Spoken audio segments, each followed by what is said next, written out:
let's get into the advisory now and talk around investor behaviour. Justine Marquet from Allianz Retire Plus joining me in studio. Great to see you, Justine. So this is not my parents. You're saying retirees' reticence to spend. What are you seeing? We see that retirees are reluctant to spend what they've saved so hard for, particularly when markets are a little more volatile. So it's not so much the market risk itself, it's the behavioural risk of the retirees. And what we see is that poor decisions can cause more risk than the downturns themselves. Yeah. So they have some understanding of that, so they sometimes just freeze, or they start hoarding cash, or just trying to live off their interest earnings, and that of course doesn't leave them in a position where they have enough growth assets in market, and they're not enjoying everything that they've saved up to enjoy. So often they're living a much more frugal lifestyle than they need to. Certainly not the retirees I know, but what are you advising them then in terms of what they should be doing and to enjoy their wealth but also leverage any potential savings if they do want to have intergenerational wealth transfer? I think that's great that you know people that aren't doing that, and I suspect that they have good advice because that's a big part of it. So seeking advice is important.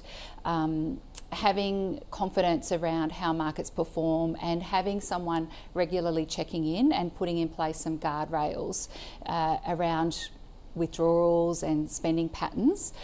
The other big thing though that we see is just having a regular paycheck.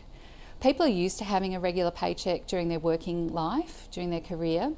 So once they retire and there's all this uncertainty, if we can bring another regular paycheck into their lives, it actually gives them that confidence. They know that they can rely on that every month, especially if that paycheck isn't dependent on market performance. So if they have, for example, a level of guaranteed income through a longevity product, a lifetime income stream where the income amount is guaranteed to be paid to them every month, and they know the rest of the money is there invested for them for medium and longer term goals or one-off expenses, it gives them that confidence around having their essentials covered so they can enjoy more of their retirement. They know then that they can take their holidays or upgrade their car or whatever they need to do. Is there a problem with underspending? Does that sort of affect anybody, or what are you seeing there? Yeah, absolutely. I think that's the key message here, is that we see significant amounts of retirees underspending. So whilst there always are sort of exceptions to the rules, and those people who overspend could also do with a regular income that they know that they're allowed to spend, the underspenders are significant in retirement. And we see this through all the statistics, all of the superannuation fund statistics, even SMSFs, you know, where people are managing their own money. Retirees that are investing in the stock exchange statistics just sees people investing in much more conservative assets as they get into retirement, which isn't ideal if they need their portfolio to last.